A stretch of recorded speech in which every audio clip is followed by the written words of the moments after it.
So we're waiting for it to go live. Okay. I know Jackie is stuck on there. We're getting ready to go live.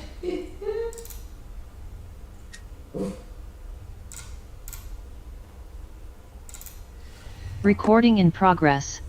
Okay. I don't know what's Can't going get on. Shirley. I'll keep trying. Okay. Commissioner Holmes is not showing up at the bottom. He needs to have a larger screen. Jackie. Change your view. Change your view to speaker view. It's on Change your speaker view view. from It's on speaker. Okay. Well, the reason he's not showing up is because he's not talking. Okay. Test. All right. There you go. There you go. That's the technical person. All right. We are now live, and I want to welcome you on to Electric James Inspirational Talks podcast. Want to take this opportunity to thank you for all that you do for the constituents and that live within Galveston County, and I know that you got a lot on your plate, and I do respect that. I have had so many people, because I've been advertising tonight's interview since last Thursday. So they've shared your face on Instagram, Facebook. You are everywhere. So people are really excited about hearing from you. And I want to let you know there's anything that you don't want to share, just say, the disclaimer, and I tell everybody this. This is something that I can't talk about. I just say it just so that viewers will know that it's just something I can't share. Okay. And then once they start coming on in the chat section, keep this in mind. People can be viewing, but we have viewers, they don't like to get in the chat section. So they just sit back and they watch, and they send text to me. So if I get some text, I'll send them to Michelle tomorrow, and she can get with you on them. Okay? All right. That sounds good. So again, welcome to the podcast. And now you can just kind of share with us whatever you want to talk about on tonight. Yeah, well, maybe I'll start, Electra, if it's okay with you. We start with just a brief introduction of myself. Yes. Electra, I grew up here in Galveston County, in Dickinson, to be specific. Here in Galveston County, I was actually born in a small town in LaGrange, Texas, which is near Austin, which is where my mother's from. And we moved here when I was a small child. Educated in the school systems of Dickinson, Texas. I attended college at Rice University, and I got after Rice University, I went to Thurgood Marshall School of Law, received my law degree, passed the Texas State Bar, and I became back home. And I was a prosecutor in the Galveston County District Attorney's Office before I became county commissioner in the mid-'90s, and then in 1999, I was originally appointed county commissioner in Galveston County, ran an election the following year, and I've been a Galveston County Commissioner ever since. Electra, that's where I sit, and so that's 23 years ago since I've been County Commissioner. Yeah, so just for those who don't know the structure of county government, certainly here in Texas, in each county in Texas has 254 counties, and by statute, every county has what is called a commissioner's court, which is a 5-member body. There are 4 county commissioners, and there is also a county judge. And then the county is split up into 4 sections, in which each commissioner represents those sections. And we are essentially the decision-making body for Galveston County. We set a tax rate. The most important thing we do is set a tax rate for Galveston County. We manage jail operations. We provide the sheriff with law enforcement, things of that nature. We have over 1,000 employees that work for us here in Galveston County that man our parks, our road departments, our very county and district clerk's office that run the court system, things of that nature. What we do as county commissioner, and we approve an annual budget and set a tax rate for Galveston County. So that's the gist of what a county commissioner does. Just briefly, Electra, at what the job of county commissioner is. And there's an election every 4 years for the county commissioner spot, and there are no term limits. County judge elected every 4 years as well. No term limits. And so every 4 years there's an election. Half the county commissioners run with the governor election, and then 2 years later, the other half of them run with the presidential elections in Galveston County. Precinct 3, which I represent, runs on presidential years, which the next time will be in 2024, the next presidential election year. Okay. That's just a little bit of brief about me and a little brief about county government electorate, just to kind of get us started. Get us started off a bit. Yes. Yeah. Thank you for that. And it's just so interesting, the information that you just shared about, because we have young people who are getting ready to come out of high school and getting ready to enter college. And I often hear, especially with young men that watch the podcast, they really like when men come on to the show, and just it gives them hope, because I know that we hear a lot about violence against, with a lot of our young youth, and a lot of families' hearts are hurting. So when you talk about your career path, even up to where you are now, that is so encouraging and inspiring to the young people. Yeah. Because they need somebody that they can say, hey, I can be like him. Or hey, I can be like her. They need to hear some more positive things, because all the newscasts talk about is all the negative. Because if it bleeds, it leads. So having you come on and just run down your credentials, that is so important.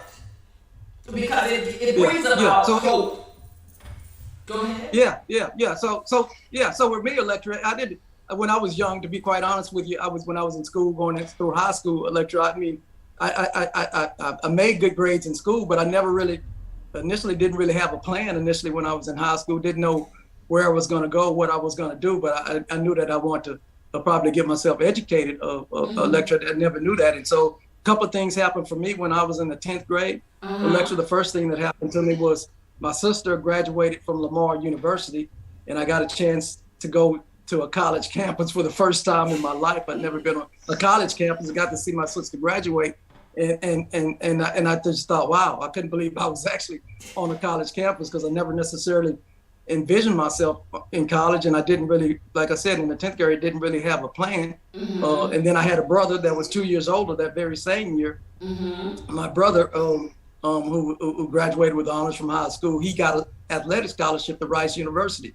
So he's 2 years older, and I got a chance to go on the campus with my brother when we moved to campus, and I was like, wow, I'm actually on another college campus. So after 10th grade, I set my sights, to be quite honest with you, on being the best student I can be. Elector, and try to do the same thing my brother did, was finance my education with an athletic scholarship, and was fortunate enough to get an athletic scholarship to finance my education. Can I throw something in here? I want to just throw something in here, because this is something that people who are not from Houston don't know. Getting into Rice is a big deal. Even athletes don't get a ride. If your grades don't meet the criteria, Rice is one of the best universities in the United States. It is in tier 1. Thank you, Jacqueline. I appreciate that. And I want these young men to hear you. You didn't even really start trying till the 10th grade. No. So I don't want them to worry if they didn't do so well in the 6th grade and 7th grade. Right. I want them to know you can do it. You can do it. Anyway, I just wanted to throw that in.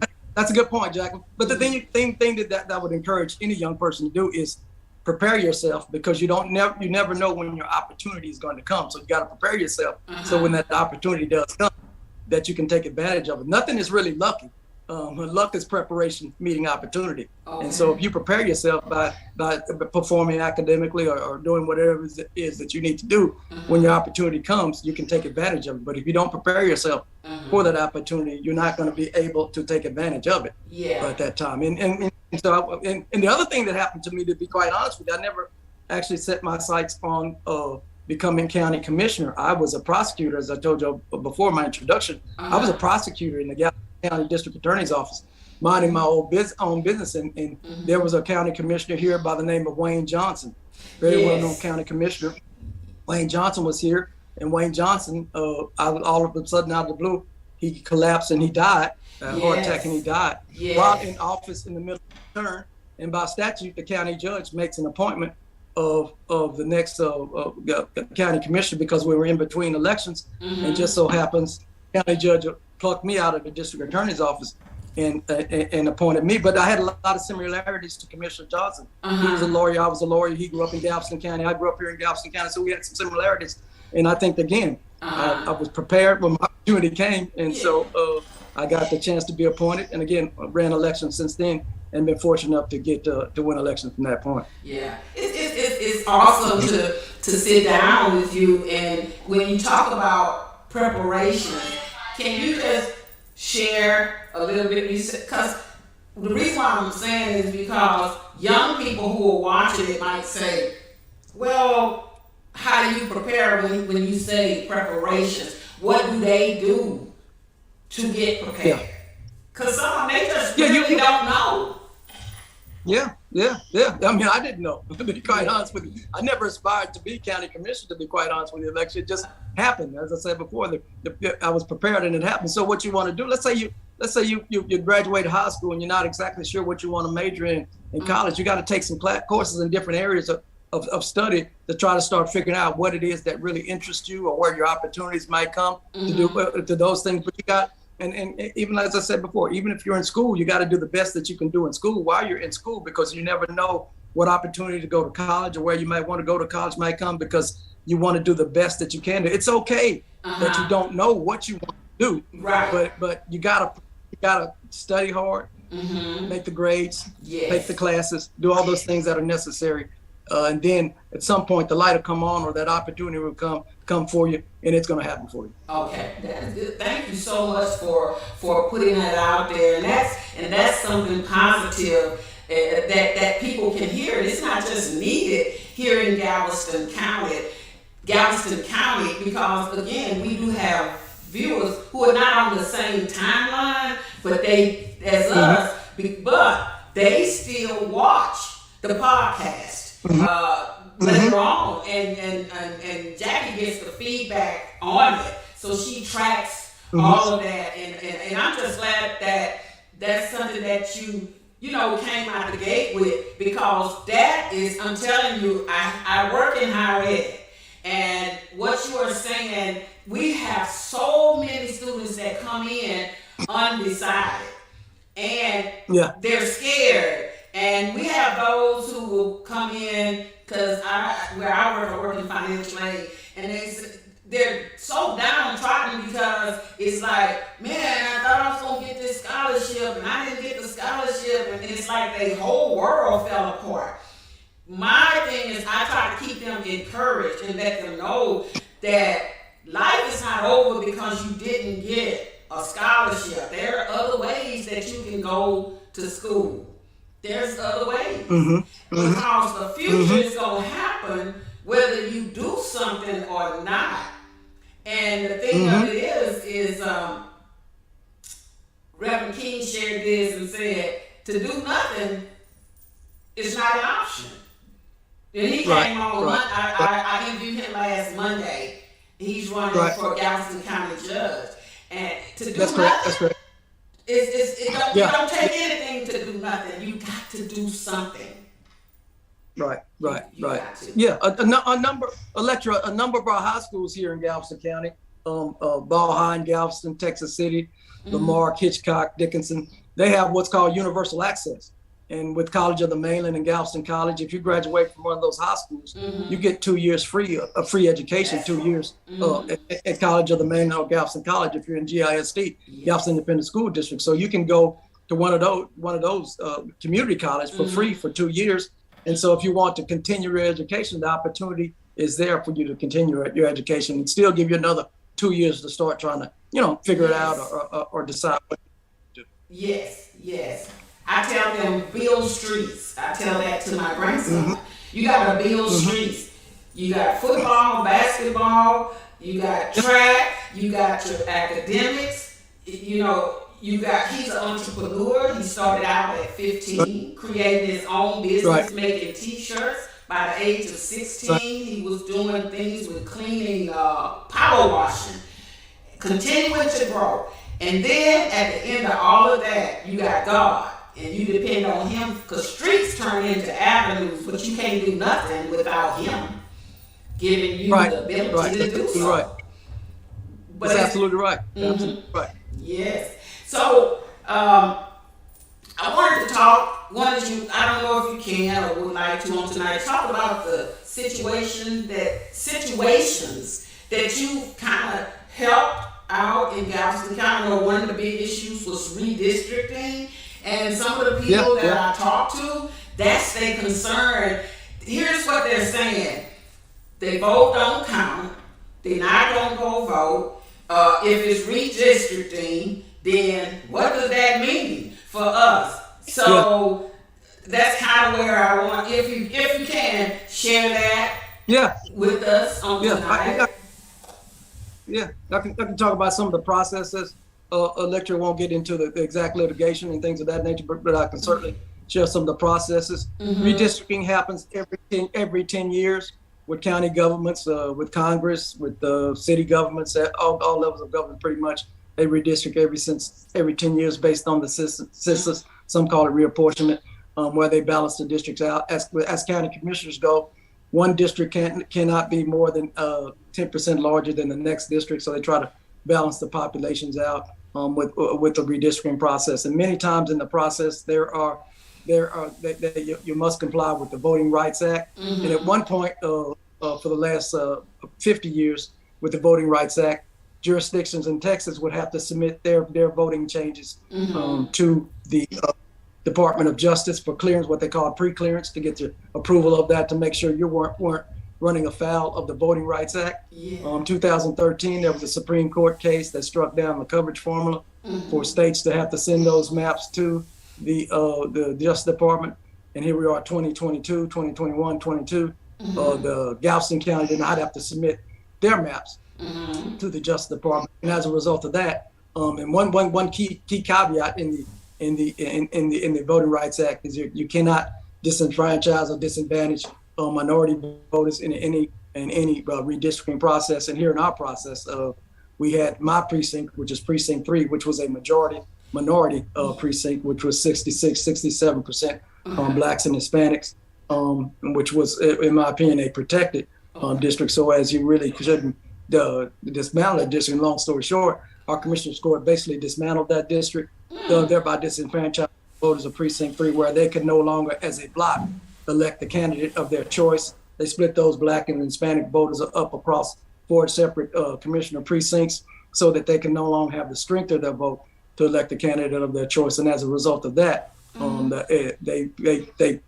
diluted the vote, and they passed what, in my opinion, is a discriminatory map. And did the people of precinct 3, certainly the members of precinct 3 who voted as a cohesive voting block, they can no longer do that. So there's gonna be litigation that ensues as a result of that lecture. But for now, we are operating under the maps that they adopted a couple of months ago. Lecture, but we'll see where the litigation goes and what the end and long. But redistricting is the prime example of why people should vote for lecture, so that you can't have people in office that would do those type of things, because the power of your vote is very, very important. That is so true, and it breaks my heart when I see, people say that shouldn't even be putting that conversation out there about not voting, because your vote is your voice. Right. And when I see the fear of people, and they have so many questions and saying, well, I don't understand this, like provisional voting. I'm gonna be honest, I don't really understand provisional voting myself. I don't understand redistricting. I'm with the same group of individuals that it's a lot I just don't understand. All I knew coming up was vote. That's all I knew. And so and that became dear to my heart. My mom and them say vote. But here's the thing. Originally when I started out, I just vote for the president. I didn't see, I didn't know the importance of state and local. To you just saying tonight. You want to elaborate on that a little bit? The importance of the states and locals? Well, really, to be honest with you, Electra, the lower the level of government goes, the more they affect your life on a day-to-day basis. To be quite honest with you, Electra, to tell you the truth, because if you got a pothole on your street, Electra, you're not gonna call the president about that pothole on the street. You're gonna call your local elected official about that pothole on your street. So the local official is the one who affects the quality of your life on a day-to-day basis. Now, obviously, higher levels of affect you, but on a day-to-day basis and the quality of your life, the lower the level, the local officials are the ones that really affect your life from the day-to-day basis. And when you talk about voting, Electra, here in Galveston County, we should really be encouraged to vote. We have so much, certainly African American history. Juneteenth started here in Galveston County, in the city of Galveston. Yes. Electra. Yes. A lot of the first Black high school in Texas is in Galveston County. All those things. So the pride that you should have in having the opportunity to vote, and not only that, Electra. Certainly, my generation, Electra, we didn't really, at my age, we have to fight voting rights laws and have to have those struggles. And now, mind you, this redistricting takes us back to 60. It feels like a 1965 type struggle for voting rights. But before then, we didn't really have that struggle to fight for voting rights. So we got to remember what our parents and our forefathers fought for in the struggle that they went through and all the sacrifices they made just for us to have the opportunity to vote. Yes. And so if you could, I've had some questions about, the John Lewis Voting Rights Act that they trying to get passed. Some of the things is that people are saying, what is that all about? Why won't they pass it? Because of his name, stuff like that. So, no, there's a lot of stuff in there that protects the voter. Can you talk about some of the things that's in that bill? One of the provisions in the voting rights legislation that's up in Congress right now. One of the provisions would have been, certainly for us here in Galveston County, would have been important. Would have been the fact that this new map in Galveston County would have had to be submitted to the Department of Justice. That's one thing that would have had to change. And then it would restrict a lot of the changes in voting laws that have been implemented certainly in the state of Texas. Some things that the state of some counties in the state of Texas did last elections, like they had Harris County, for instance, had drive-through voting. They could have drive-through voting where you could stand in the car and drive-through. No, they outlawed, the state law outlawed that. They made a lot of, you can't have overnight voting. There was some overnight voting. It limits voting. So, I think that the John Lewis Voting Rights Act, things like that will limit what states can do to try to discourage voting, to encourage more voting, which I think is more important. I think we should make it easier for people to vote as opposed to making it harder for people to vote. Yeah. So a lot of that legislation will make it easier for people to vote and eliminate those laws in certain states that make it more difficult for people to have the opportunity to vote. Yeah. You see, the incident with the gentleman at TSU? That's another question that's floating out there with people that have been incarcerated. He went and voted, stayed in that line, and they arrested him. So now they're afraid to go vote because thinking because they went to jail for even minimal things. I'm telling you, the fear is out there. The fear is out there. Yeah.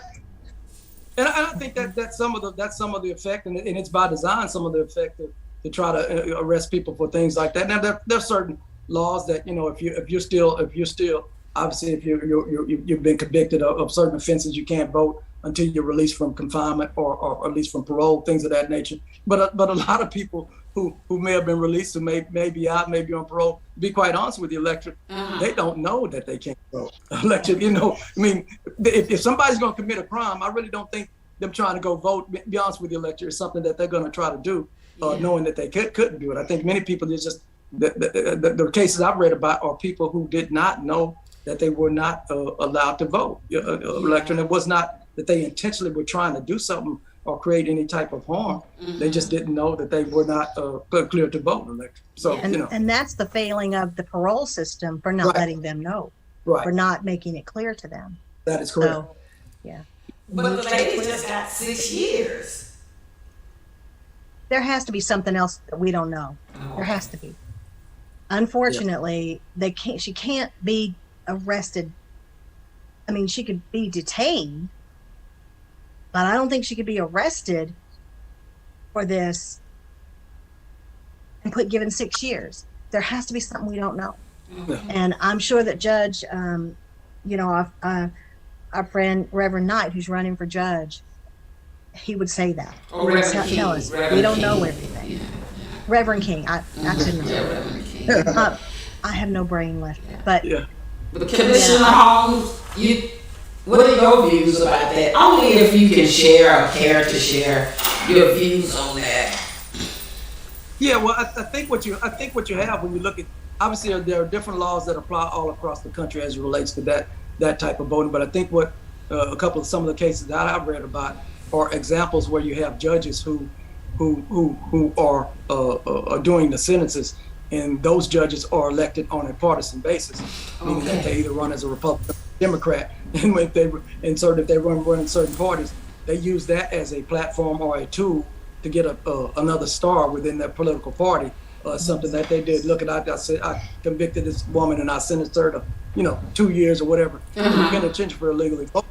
When it's not and you hear certain parties trying to make it as if voter fraud is a widespread problem, and that is not true. It just simply that's what I was talking about. There's other stuff going on.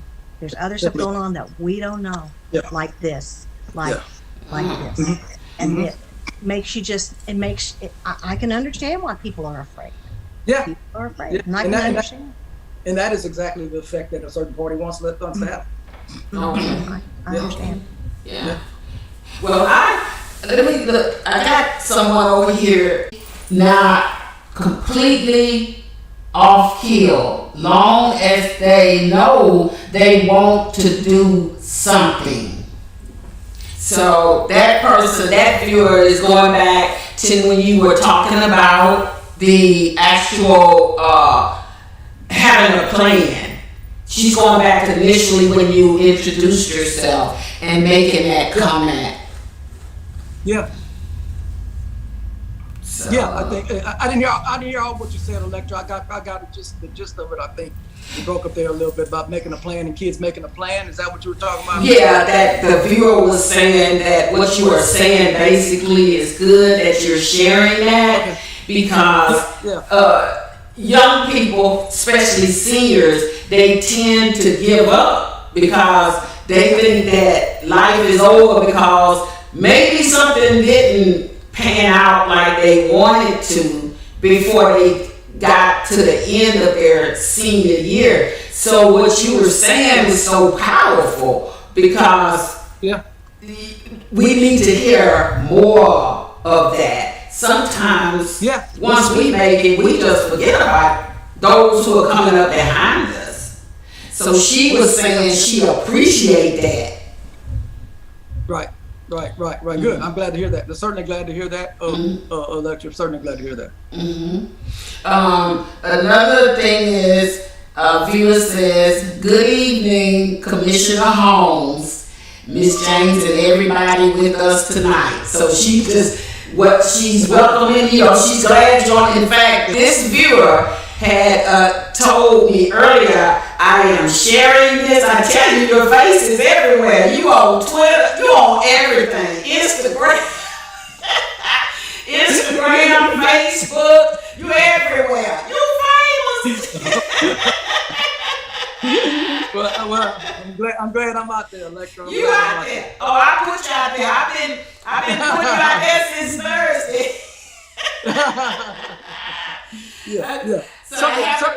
Certainly.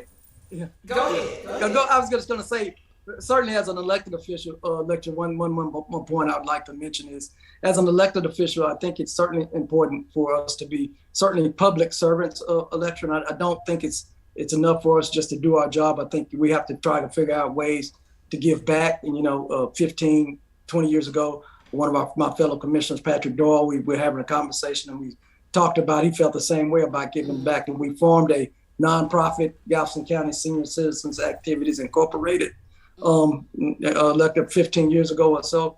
And what we did with that nonprofit was we raised money every year to benefit our senior citizens. And certainly before COVID came, I'd have a big event with 1,000 seniors every year where they'd attend a function. I called it a backyard barbecue. I'd give an event for seniors as well as raise some money on their behalf, and then I would donate for various things for seniors all across Galveston County throughout the year for that. And we bought a bus. A couple of times we bought buses for different government agencies so they can take their seniors on trips and get them out, really improve their quality of life was our goal, to improve their quality of life. And I think we've done that, and we hopefully continue to do that as long as I'm in office for election. Okay, that's good. That's good that, you're out there and you got your feet on the ground, and you do a lot of, I hear your name all the time. I'm telling you, famous around here. Now we'll get back to the chat section, okay? Okay. Says, when I went to TSU for undergrad, one of my professors, Dr. Jones, emphasized that the local offices affected us more. That was my first time really taking it semi-serious. Did you hear what I said?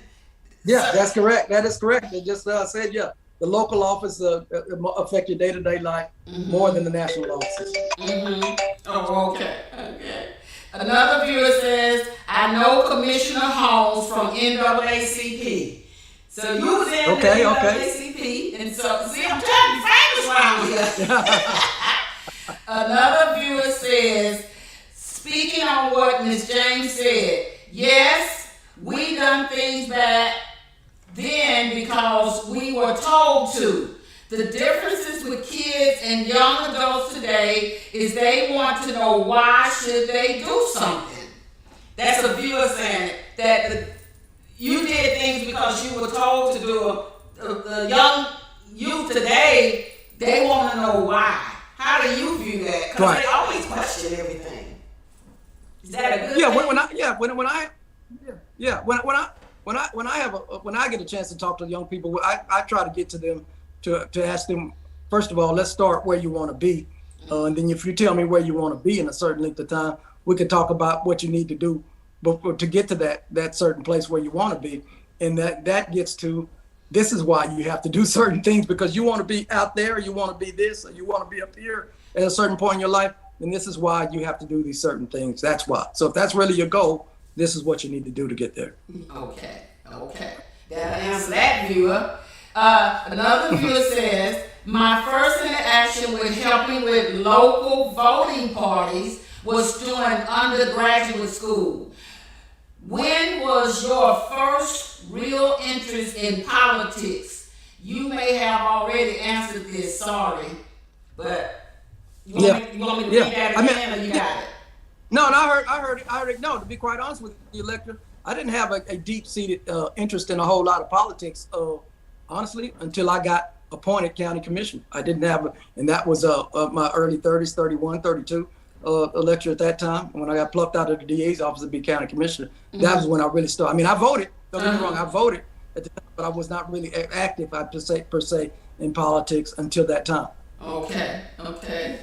Another viewer says, so what should we tell them on the levels in a way they will understand the importance of voting? And I do get that question. Parents are really concerned about how to get their children interested in voting. What level? This viewer is saying what levels in a way that they will understand. Yeah. I think it's very difficult. It's very difficult certainly when people are reluctant to vote. But I think it's well, as I said earlier, you gotta let them know how it's going to affect the day-to-day life that they have every day in their own community. And again, the lower the level of government you go, the more it's going to affect your life. Do you want parks? What kind of parks do you want? How do you want parks? Do you want parks for baseball? Things of that nature. Your local officials going to be doing that to affect you on that level. So I think you got to get young people to understand this is why you vote and this is how it affects your life on a day-to-day basis. Okay. Yeah. question that I was asked, it's not in the chat section, but someone had texted me and asked me, and I basically told them I don't know if you can or want to answer this question, but she wants to know, with law enforcement, how do you handle the laws of so many African American males? I'm trying to see this on my phone. African American males losing their lives. How do we handle that as parents, losing our children to gun violence and to law enforcement officers? Yeah, that's that's obviously it's a hot topic, as you know, Electra, in many communities, and certainly I think it reached a head a couple of years ago with George Floyd. Yes. We had many movements in George Floyd, and so we had a lot of legislation from the state and from the federal government start talking about George Floyd acts, to start making certain things that are required of certain law enforcement officials. Like one thing would be banning chokeholds, so that they cannot use a chokehold or anything of that nature in law enforcement. And many law enforcement agencies took the stand and banned those chokeholds. But I think a lot of communities or a lot of law enforcement agencies have formed, citizens police academies, and have people, their citizens participate in those police academies, so the citizens can talk about some of their issues, and the police can talk about their issues as well, in a two-way dialogue in regards to that. But I think when law enforcement is wrong, I think it's important that we hold law enforcement accountable when they are wrong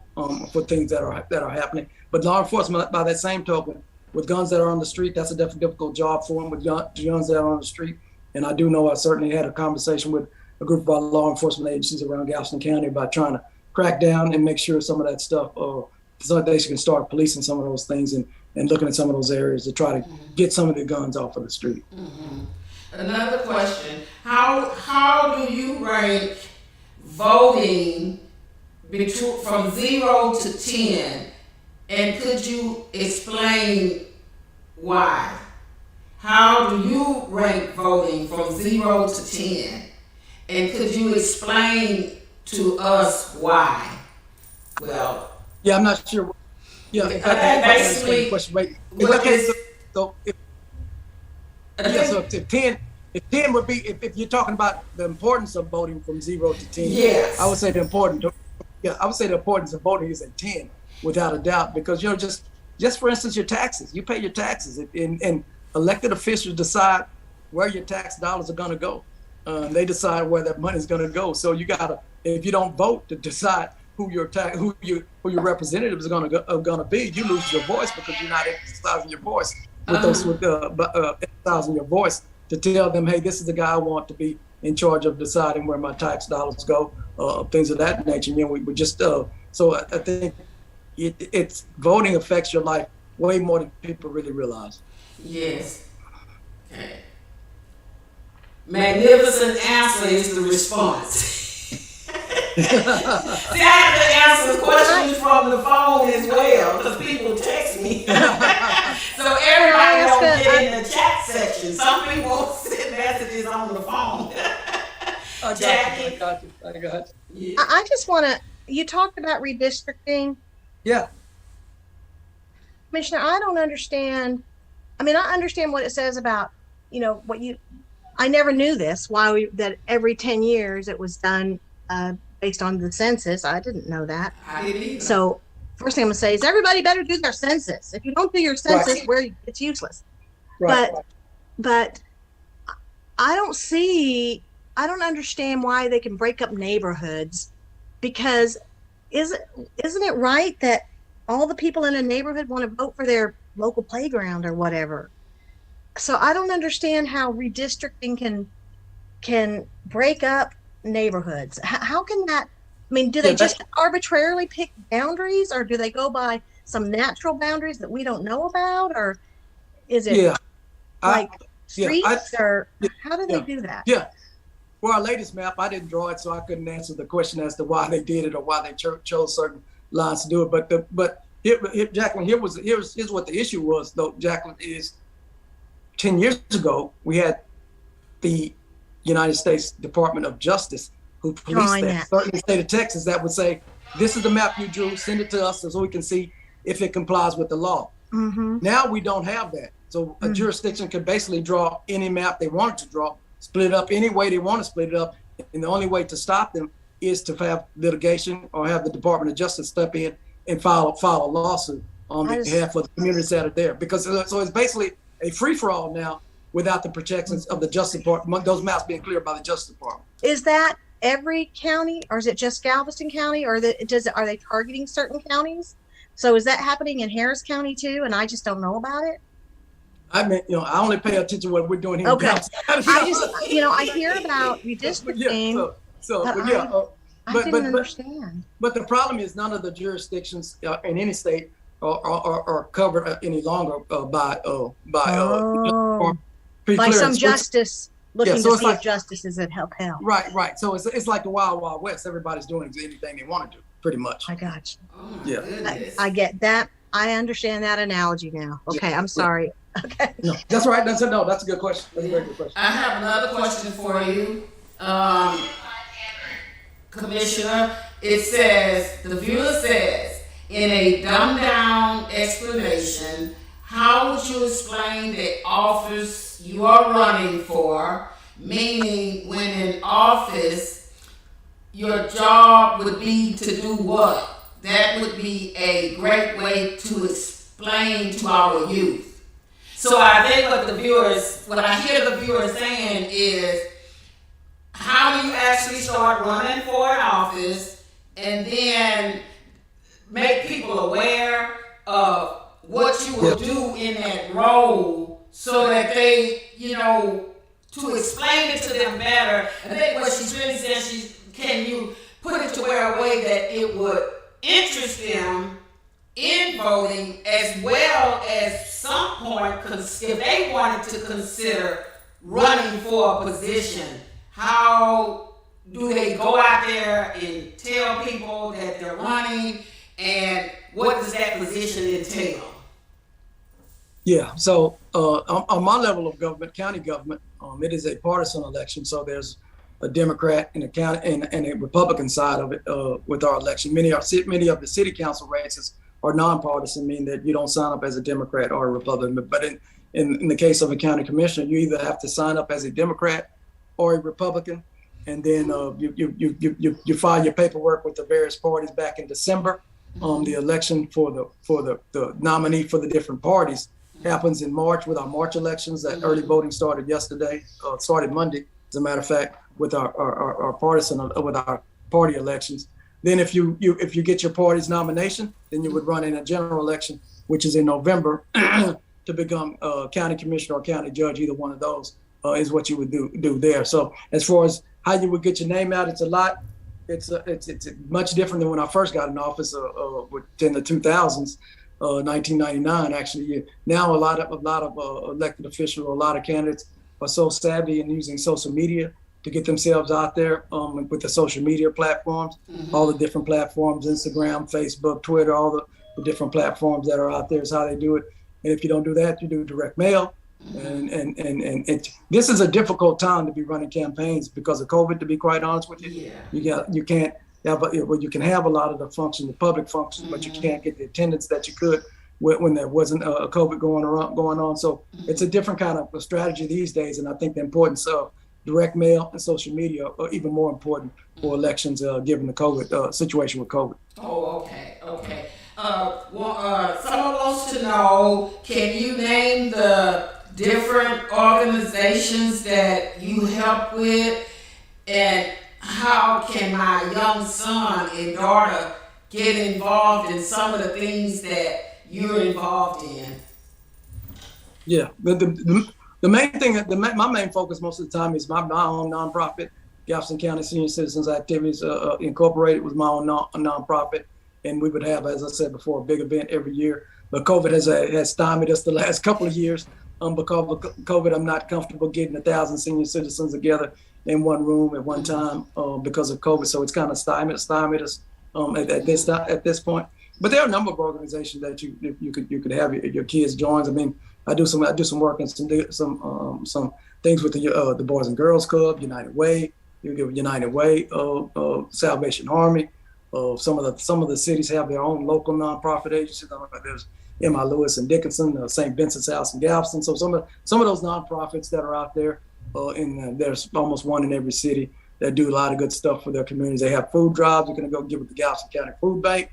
With their group. So there's a number of groups, almost one in every city where you could probably get your kids, want your kids to volunteer and get involved. One of those nonprofits. Okay. As an older woman, I am just so excited for the love that you have shown on this podcast for the people. I am so glad that you chose to come and speak to the people. I want to give you a huge air hug because what you are doing means the world. I am 75 years old, and it's many people who will not get out there and do the things that pleases the elderly. I want you to know I am pleased with you. Thank you. Thank you. And I want to give you a big air hug right back. Yeah. As I said before, when you get elected to office, I think it's important that you serve your public and do everything that your public asks you to do. People ask me many times, and even on this telecast here, elected, what all does county commission do? You pretty much do anything that your constituents ask you to do. And if they come into our office, we're going to try to help them, direct them to the right place. If we can't get them to the right place, we're going to certainly try to help them. And I think when we, as a coastal community, so many things happen during hurricanes. People lose their houses, they lose their property. It's important for us to try to help them and use the funding that we get from the state and federal government to try to get people, back in their homes and back on their feet whenever we can do that. Okay. Have another viewer saying, as a woman who have been married for several years and have adult children, it is awesome when you can see the fruits of your labor from your children, just as you sit there. And I know that your parents are proud of you. I too am proud and know that you are making so many other families happy. Thank you for those kind words. I appreciate that. I see my parents every day. They're 87 and 83, still in fairly good health. I see them pretty much every day. So I'm blessed to still have them around and blessed to have been raised by two great parents. Amen. And see, the good thing about when you talk about social media is it's like having the chat section and having the phone. Older people won't get in the chat section, but having access to this phone, I can still pose questions to you. I'm just real excited about it. I have one more question for you here on the chat. Says, I learned about the census at TSU also, laugh out loud, and don't know every aspect, but that was my introduction to it. Because you had mentioned about the census. They don't talk about the census a lot. Yeah, well, the census gets taken every 10 years. It was taken in it gets taken April. They start in April of the decennial year, which will be in 2020. The next one will be in 2030. And sometimes they come door. Some neighborhoods they go door to door to try to get people to return their forms. They generally mail the forms to each household. And some of them they get a long form, some of them get a short form. They ask you certain questions with the census. But the census is important not only for the redistricting that we talked about, so that everybody gets counted, but it's important because they use population many times to see what kind of grant and federal aid that your community or your city is going to get. And so they need to have that. The more you have people you have counted there, the more likely are you to get those grants and the money that you need for your communities to do certain things in your community. So the census is very, very important. And the census And again, as I said, some they go door to door, and some they just have to return the forms. Okay. I have one more I question. want to throw something else. Oh, I'm sorry. Go ahead, Electra. Right quick, the question is, Commissioner Holmes, what things will be done outside of social media that the elders will be able to see and have contact with the candidates that they vote for? Well, as I said before, it's difficult in the environment that we're in with COVID, to be quite honest. Right. Because I mean, I have an annual event that I haven't had the last couple of years because of COVID, because I don't want to bring seniors and people like that together. So I think it's difficult. So I mean, it's they still have candidates still use the phones, and a lot of them have gotten to the mobile phones where they send text messages, and they still do a lot of calling to homes as well. Some will go door to door knocking, but I honestly, a lot of seniors aren't going to open their doors anymore to that kind of stuff. So they're not going to open their doors. So the best way to get to a senior, to be quite honest with you, is going to be probably a direct mail route, or try to get them on the phone. Okay. So. And the comment I was going to make about the census is that I had a very good friend who worked the census in 2020, and she did the door to door. And when they go door to door, it's most of the time because they get a form back that's not filled out away or something. And one of the big problems that she would have is, going to a house and people saying, well, whose business is that? That's nobody's business. That's my private business.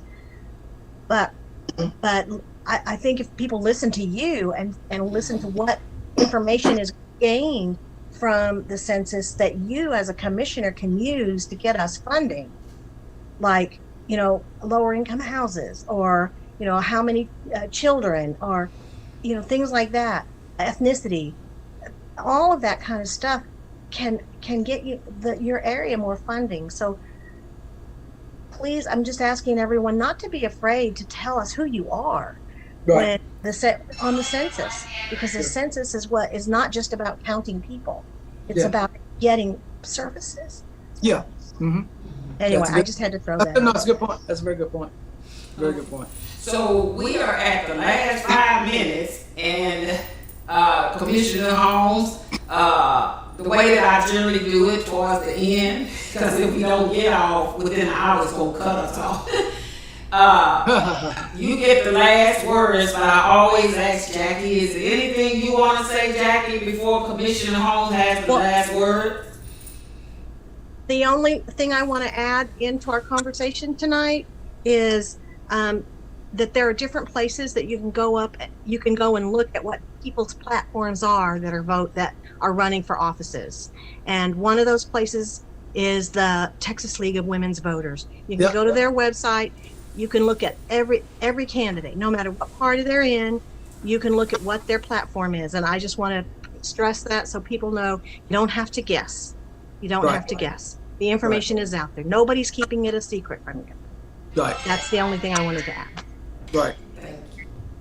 And I'll put that link in the description as well. So. Thank you. Okay, Commissioner Holmes, you gonna close us out with anything you want to leave us with? Electra, I just would say thank you for having me on your show. It's been a pleasure to answer your question and answer some of your viewers' questions as well. I'm happy to have the opportunity. I'm happy to help anybody who has any more questions. We're happy to answer those questions as well. Anytime. We're happy. I think you'll pass those on to us, Electra. We're happy to get answers for everybody that is. But I would certainly encourage everybody to participate in the electoral process.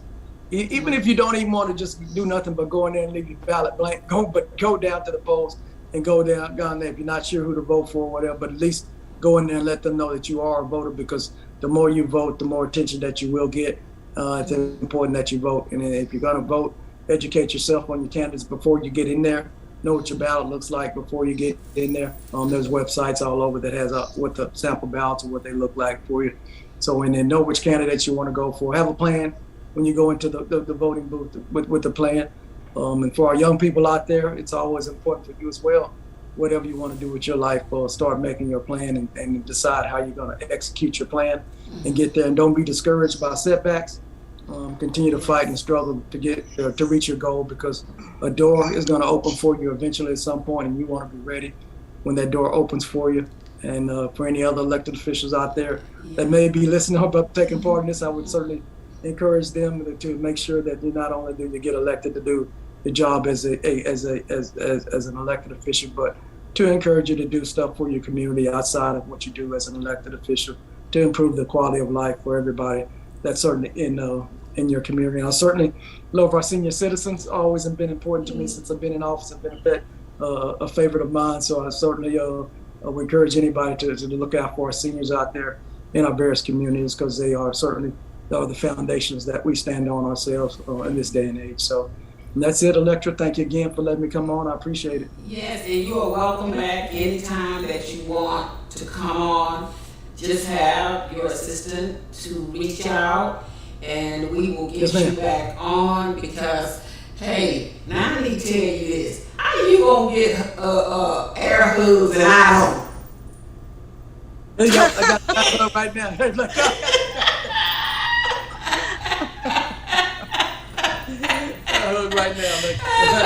Okay. Thank you so much. People still in the chat session, but we gotta go. Because they'll cut us off. They'll cut us off. Okay, thank you. Okay. Thank you, Alexia. All right, okay. Thank you. All right, thank you. Okay, bye-bye.